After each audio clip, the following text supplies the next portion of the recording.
Welcome to this video demonstration of connecting up your phone via USB in a Toyota.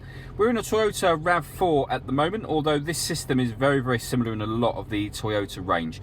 So first thing we want to do is plug in the USB end of the cable that your phone came with. On the RAV4, that's directly below the stereo here. The second thing we want to do is plug in the other end. So if we do that, the first thing you'll notice is that your device will charge, which is fantastic, of course, when you're in your car.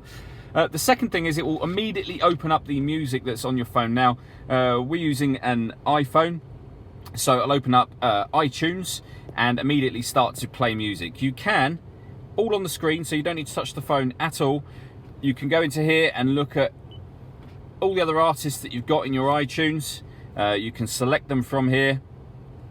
You can select all the albums you've got by that particular artist and all the songs that you've got on that particular album.